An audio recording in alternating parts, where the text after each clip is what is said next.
अरमान एक जिज्ञासु और निडर लड़का था। उसके गांव में एक पुरानी हवेली थी जिसके बारे में कहा जाता था कि वहां एक भयानक जिन कैद है। लेकिन अरमान को ऐसी बातों पर यकीन नहीं था। भूल जो भारी पड़ी एक रात, हिम्मत करके वह हवेली में घुस गया। अंदर घुसते ही माहौल अजीब था। हवा ठंडी हो गई, दीवारों पर अजीब लकीरें बनी थीं और एक ताबूत कमरे के बीचों बीच रखा था। उस पर अरबी लिपि में कुछ लिखा था।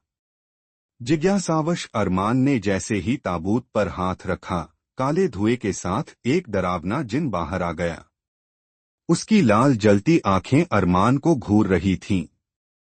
आखिर तुमने मुझे आजाद कर दिया, अब तुम्हारी बारी है, जिन गरजा।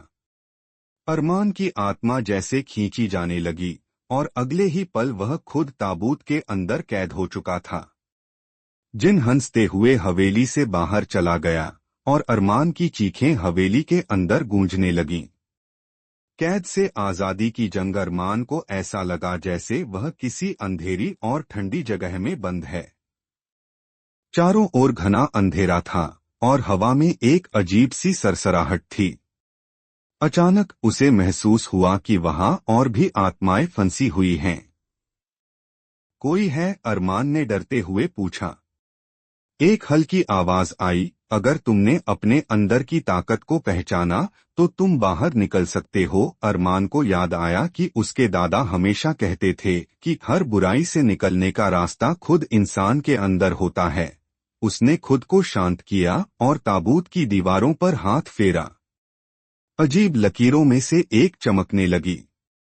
अंतिम प्रयास अरमान ने पूरी ताकत लगाकर उन लकीरों को पढ़ने की कोशिश की। अचानक ताबूत जोर से हिलने लगा और एक तेज रोशनी फैल गई। एक जोरदार धमाके के साथ ताबूत खुल गया और अरमान हवेली के फर्श पर गिर पड़ा। हवेली के अंदर अब सब कुछ